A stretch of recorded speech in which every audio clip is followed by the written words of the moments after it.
lagi kita di channel yang penuh imajinasi, gratis, tidak bayar. Subscribe. Assalamualaikum warahmatullahi wabarakatuh.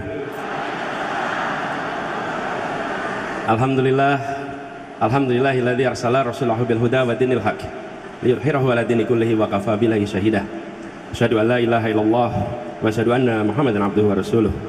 Rabbi shrah li sadri wa yassir li amri wahlul 'uqdatam min lisani yafqahu qawli. Amma ba'du.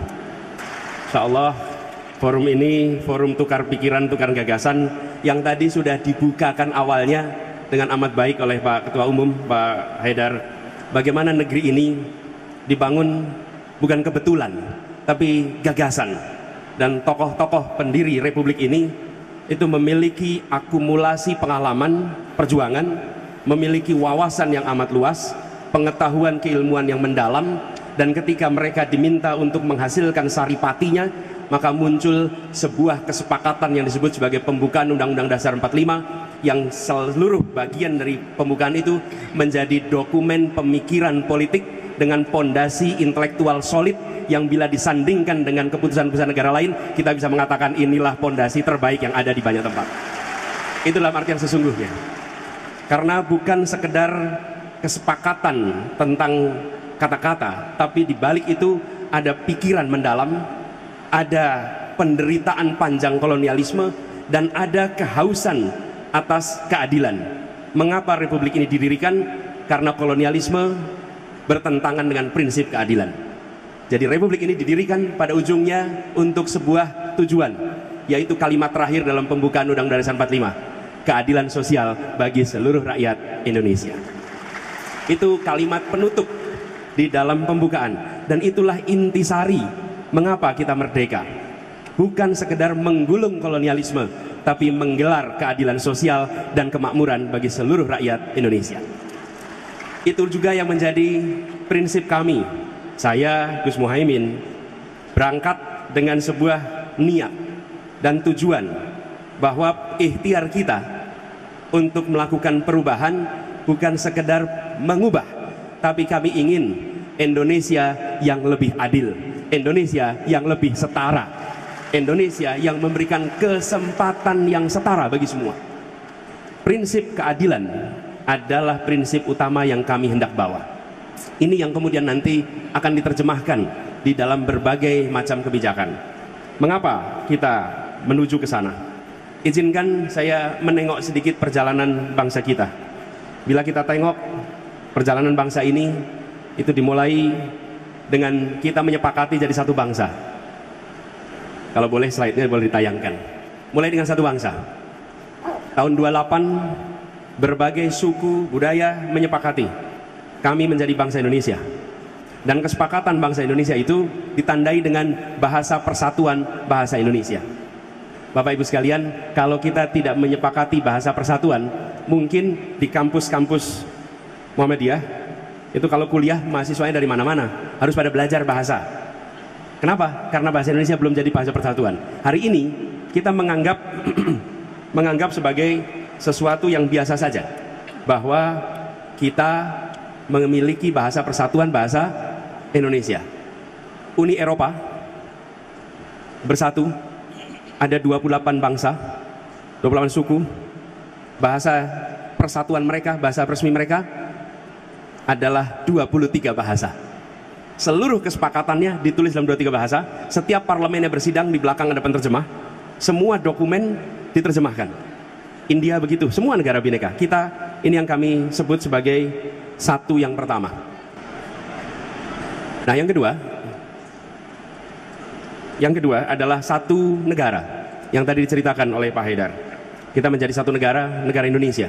Satu pertama satu bangsa, satu yang kedua menjadi satu negara. Tapi kita masih federasi. Berikutnya, satu yang ketiga kita menjadi satu negara kesatuan ketika ada mosi integral Natsir. Menjadi satu kesatuan. Jadi kalau hari ini ada yang mengatakan NKRI harga mati, itu K-nya itu baru terjadi tahun 50. Sebelum itu belum ada K, adanya negara Indonesia, dan disebut Indonesia itu wilayahnya cuma Jogja, yang lainnya adalah Indonesia Serikat. Bung Karno mengatakan pada 17 Agustus 1950 ini adalah proklamasi Indonesia yang kedua ketika kita memproklamasikan menjadi negara kesatuan. Lalu Kita belum satu air, karena baru tanah saja ini. Airnya bukan Indonesia. Laut Jawa, laut internasional. Selat Sulawesi, selat internasional. Berbagai perairan bukan wilayah Indonesia. Lalu deklarasi Juanda. Nah, Juanda ini tokoh Muhammadiyah. Juanda adalah seorang guru Muhammadiyah yang mengajar di Jakarta. Bahkan ceritanya cukup legendaris ini. Diminta jadi guru di Teknische Hogeschool dengan gaji 275 golden, dan dia memilih untuk tetap menjadi direktur sekolah SMP di Muhammadiyah di Jakarta. Ini seorang pejuang yang punya sejarah panjang. Dia mengatakan deklarasi Juanda tahun 57 diperjuangkan sampai 82, baru kita satu tanah air. Nah, PR yang berikutnya, kita ingin, ini menjadi visi kita, sudah satu bangsa, satu negara, satu tanah air, satu negara kesatuan, satu yang kelima, kita harus menjadi sebuah satu kemakmuran di seluruh wilayah Indonesia. PR kita di situ, bagaimana seluruh wilayah ini memiliki kesetaraan kemakmuran, kesetaraan kesempatan. Karena bila terjadi ketimpangan terus-menerus, maka resikonya adalah menjaga persatuan itu akan sangat sulit sekali. Sebagai contoh, saya berikan ilustrasi Bapak Ibu sekalian, betapa ketimpangan itu nyata. Pembangunan itu tentang manusia, bukan tentang infrastruktur, bukan tentang bangunan, tapi manusianya. Indeks pembangunan manusia Jawa Sumatera, perhatikan tahun 2013 69 skornya untuk Jawa dan Sumatera. Coba perhatikan Kalimantan, Bali, Nusa Tenggara, Sulawesi, Maluku, paling kanan bawah, angka 69 tahun 22. Artinya apa? Ketinggalannya satu dekade. Bukan soal selisihnya itu 4 poin, 5 poin. Mengejar 5 poin itu satu dekade Bapak Ibu sekalian. Jadi ini ketimpangan bila tidak dikoreksi, ini belum masukkan pertumbuhan ekonomi. Nanti bisa tunjukkan pertumbuhan ekonomi, lapangan pekerjaan, investasi, dan indikator-indikator lainnya. Masukkan satu aja, ketimpangan luar biasa. Bapak Ibu sekalian pasti pernah ingat Balkanisasi tahun 90-an, Yugoslavia tercerai-berai. Kita ingatnya etnik konflik, itu di ujung. Sebelumnya apa? Disparitas ekonomi yang terus-menerus. Makedonia yang maju, Serbia yang maju, tapi Bosnia, Herzegovina, dan tempat-tempat yang lain, Slovakia yang itu mengalami penurunan yang luar biasa. Ketimpangan terus-menerus. Dibiarkan. Itu sama seperti mengeringkan hutan, seperti mengeringkan rumput. Cukup ada satu puntung rokok jatuh, maka rumput itu terbakar, maka hutan itu terbakar. PR kita hari ini, jangan pernah kita mengeringkan rumput Indonesia, jangan pernah kita mengeringkan hutan Indonesia dengan membiarkan ketimpangan itu terus-menerus. Apalagi kalau dimasukkan ketimpangan kota desa, ketimpangan kota kecil, kota besar, ketimpangan itu luar biasa. Inilah PR terbesar kita. Karena itu kita ingin menjaga Indonesia utuh, Indonesia tetap satu, dan bangsa ini utuh. Caranya apa? Bukan dengan menekan dan memberikan rasa takut. Kita pernah punya periode di mana ada stabilitas, ada persatuan. Kenapa? Karena ada yang pegang senjata dan mengawasi semuanya. Maka diam dan bersatu. Persatuan yang sesungguhnya itu ditopang dengan hadirnya rasa keadilan. Di situ maka muncul persatuan. Itulah sebabnya kita mengusahakan ke arah sana, kesetaraan dalam semua aspek. Dan ketika kita berbicara kesetaraan semua aspek, maka kita ingin melakukan perubahan yang mendasar. Yang pertama, Bapak Ibu sekalian yang kami hormati, kami melihat perlunya untuk kita mengubah kebijakan-kebijakan dengan memasukkan unsur keadilan. Kenapa ini menjadi mendasar? Sebagai contoh, bidang pendidikan, nanti akan kita bahas bersama. Apakah kebijakan untuk penerimaan siswa baru sudah mencerminkan rasa keadilan? Bila bentuk bangku, sejumlah bangku sekolah seperti piramida, SD bangkunya banyak kelas 1, SMP sedikit, SMA kelas 1 sedikit, maka itu artinya kita belum berniat untuk menyekolahkan setiap anak Indonesia. Karena anak-anak kita masuk SD belum tentu nanti lulus SD punya bangku SMP. Begitu juga dengan SMA. Ini contoh. Begitu kita masukkan kebijakan tentang pembangunan di bidang kesehatan misalnya, apakah sudah ada kesetaraan akses pada fasilitas kesehatan di seluruh wilayah Indonesia? Untuk promotif, untuk kuratif, untuk preventif. Ini semua, begitu pertanyaan tentang keadilan dimasukkan setiap sektor, maka masing-masing sektor itu akan melakukan perubahan. Begitu juga dengan aspek pembangunan ekonomi. Pembangunan ekonomi kita banyak sekali berorientasi kepada pertumbuhan. bukan pada pemerataan. Dan ketika bukan pada pemerataan, maka kita merasakan ekonominya tumbuh, artinya kuenya membesar, tapi potongannya tidak merata. Kita ingin melakukan perubahan. Ya, kuenya membesar, tapi potongan kuenya harus rata dirasakan oleh semua. Dan itu artinya pertumbuhan dan pemerataan. Inilah yang kita ingin kerjakan bersama-sama. Jadi pendekatannya berubah dari pertumbuhan semata-mata menjadi pemerataan dan keberlanjutan. Begitu juga dengan sektor. Jangan sampai kita hanya fokus pada 1-2 sektor. Kita menginginkan sektor dan teritorial, sektor dan kawasan. Kenapa? Kebutuhan pembangunan di Sumatera beda dengan di Kalimantan, beda dengan di Sulawesi, beda dengan di Nusa Tenggara, beda dengan di Papua. Jangan sampai kebijakan dari Jakarta tidak memasukkan kebutuhan per kawasan, tapi kebijakan yang sama untuk seluruh wilayah. Ini Pak Moderator dan para panelis yang kami hormati, akan tampak dalam visi misi. Di antara kami bertiga sebagai pasangan calon, hanya visi misi kami yang membelah menjadi 2. Per sektor dan kawasan. Apa agenda untuk Sumatera, apa agenda untuk Kalimantan, apa agenda untuk Jawa, apa agenda untuk Nusa Tenggara, apa agenda untuk Papua. Sehingga tiap daerah memiliki prioritasasi pembangunan yang disesuaikan dengan kebutuhan daerahnya. Sudah terlalu lama kebijakan kita ini simetris, disamakan seluruh wilayah, seakan-akan Indonesia itu homogen. Indonesia itu kebutuhannya bervariasi. Masukkan unsur bineka di dalam IK-nya kebijakan kita. Dengan begitu kita akan menyaksikan sebuah pembangunan yang setara di seluruh wilayah. Lalu pendekatan top down menjadi pendekatan kolaborasi gotong royong. Memiliki kewenangan bukan berarti memiliki pengetahuan. Memiliki kewenangan bukan berarti memonopoli peran. Sebagai ilustrasi, di tahun 50-an, 60-an, 70-an peran negara itu sangat besar. Mengapa? Karena pelaku non-negara belum besar, masih kecil. Karena itu kita mengandalkan peran negara. Di bidang pendidikan saja, semuanya peran negara. Tapi sekarang, non-negara itu makin hari makin besar. Lihat saja kampus Muhammadiyah sekarang ini. Dari Perserikatan Muhammadiyah saja. Ini kalau saya lihat datanya nih. Kontribusi Muhammadiyah ini, coba lihat. 112 rumah sakit, 5.300 sekolah, 172 perguruan tinggi, 440 pesantren, ada 1.200. Ini apa? Ini civil society. Kalau negara hanya membayangkan kemajuan itu lewat tangan negara, salah. Kemajuan adalah kolaborasi antara kekuatan negara dan unsur-unsur civil society. Kolaborasi. Jadi beri kesempatan yang sama. Kebijakan kita tentang pendidikan dibedakan antara negeri dan swasta. Semuanya mengajak anak-anak kita, semua mendidik anak-anak kita, semuanya ada di keluarga-keluarga Indonesia. Sudah saatnya disetarakan kebijakan kita, disetarakan fasilitasnya. Nanti sekolah umum dan madrasah, sekolah agama, lagi ada bedanya. Bapak Ibu sekalian, sudah cukup di sini. Kami mulai kemarin di Jakarta. Di Jakarta itu penerimaan siswa baru digabung antara sekolah negeri dan sekolah swasta. Menerimanya bersama-sama dalam satu sistem penerimaan siswa baru. Kenapa? Kami ingin kirim pesan kepada semua. Ini adalah sekolah milik negeri Indonesia. Bahkan sebagian sekolah-sekolah itu sudah ada sebelum Indonesia merasakan kemerdekaan. Kenapa kita jadi diskriminatif? Nah, kita ingin kolaborasi. Dulu memang iya negara yang mengambil posisi besar. Kenapa? Karena civil society belum kuat. Hari ini tidak.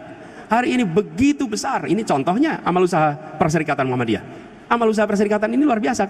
Bagaimana kebijakan kita tentang rumah sakit antara swasta dan negeri? Coba lihat. Sudah saatnya disetarakan kebijakan-kebijakan itu semua. Jadi Bapak sekalian yang kami hormati, prinsip ini yang kemudian diturunkan di semua kebijakan yang insya Allah akan dibuat. Lalu yang tidak kalah penting, kami merasa perlu untuk mengembalikan kegiatan demokrasi kita untuk bisa kembali. Indonesia hari ini mengalami kemunduran di dalam kegiatan kenegaraan dan demokrasi. Indeks demokrasi kita turun dari 2015 ke 2022. Indeks kebebasan pers turun, indeks persepsi korupsi turun. Karena itu kita akan berencana insya Allah bisa mengembalikan agar integritas menjadi prioritas utama di dalam menjalankan pemerintahan. Kembalikan integritas jadi pegangan. Bapak Ibu sekalian, kenapa para anggota BPUPKI itu menyepakati untuk mendirikan negara dan seluruh rakyat Indonesia memilih untuk ikut? Para sultan, para sunan, para raja di seluruh Indonesia mengatakan kami ikut. Karena mereka melihat pendiri-pendiri republik ini adalah orang-orang berintegritas yang melampaui kepentingan dirinya sehingga mereka dipercaya secara tanpa syarat. Kepercayaan tanpa syarat. Dan kepercayaan tanpa syarat itu membuat apa? Semua mau memberikan apa saja. Apa saja. Bapak Ibu sekalian, kita yang di Jawa Tengah ini, Jogja, Jawa Tengah merasakan karena revolusi fisik terjadi di tempat ini. Apa yang terjadi? Semua orang menyumbangkan apa saja. Ada yang menyumbangkan nyawanya, ada yang menyumbangkan uangnya, menyumbangkan hartanya, apa saja. Kenapa? Karena mereka tahu ini didirikan dengan tujuan mulia oleh orang-orang yang berintegritas. Kita harus mengembalikan integritas itu. Ini cerita pengalaman pribadi. Saya di Jogja, itu rumah saya Jalan Kaliurang, sering ke perpustakaan. Ada perpustakaan Islam di Mangkubumi sama perpustakaan KR. Waktu itu sering ke dua tempat itu. Dulu Pak Amin Mansur di situ, Allahyarham. Lalu pinjamnya apa? Buku-buku biografi. Biografinya Agus Salim, biografinya Syahrir, biografi tokoh-tokoh itu semua. Dan orang tua kami selalu bilang, Anis, ini adalah contoh-contoh, jadikan mereka teladan, jadikan mereka teladan. Saya sekarang itu berpikir, itu nama-nama yang disebut itu kalau hari ini ditanya profesinya apa ya? Kalau ditanya profesi, maka jawabannya profesi mereka itu politisi. Politisi. Tapi tidak ada keluarga-keluarga di Indonesia yang memandang mereka sebagai orang yang tak terhormat. Tidak ada keluarga-keluarga yang menganggap sebagai rendah. Kalau mereka muncul, mereka katakan jadilah kalian seperti dia, contohlah dia. Kita ingin mengembalikan agar dunia politik kita menjadi dunia yang dicontoh oleh keluarga-keluarga di seluruh Indonesia. Kenapa? Karena berintegritas, melampaui kepentingan dirinya. Nah, ini yang kemudian PR besar. Kita menghadapi persoalan korupsi yang cukup serius. Karena itu komitmen untuk memberantas korupsi tidak bisa dimulai di tengah. Itu harus dimulai dari yang paling atas, karena ketegasan dari atas akan menular terus ke bawah. Tidak ada ketegasan yang merembes dari bawah ke atas. Ketegasan itu merembesnya dari atas ke bawah. Tidak ada yang terbalik. Bila di atasnya tegas, ke bawahnya tegas. Bila di atasnya kompromi, ke bawahnya akan kompromi. Inilah prinsip. Karena itu kami melihat ini salah satu prinsip yang penting sekali. Yang kedua, Bapak sekalian, mensinkronkan antara apa yang dikerjakan di pusat, di provinsi, di kabupaten kota. Dengan adanya pemilihan tingkat daerah, dengan adanya otonomi daerah, kebijakan pusat sering tidak sinkron. Kenapa terjadi? Saya pernah merasakan jadi kepala daerah. Kalau saya ditanya, pernah tidak dapat perintah dari pusat untuk memperbaiki kesehatan? Tidak pernah. Pernah tidak dapat perintah untuk memperbaiki pendidikan? Tidak pernah.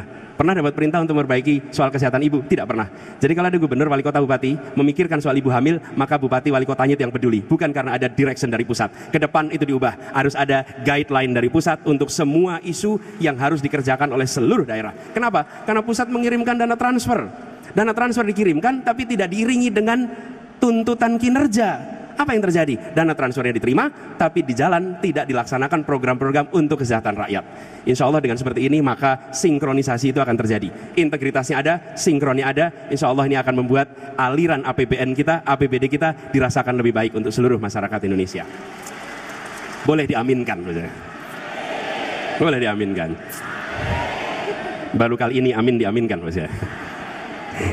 Nah, kemudian sekalian, kita menyaksikan juga bagaimana kebebasan dalam demokrasi mengalami penurunan.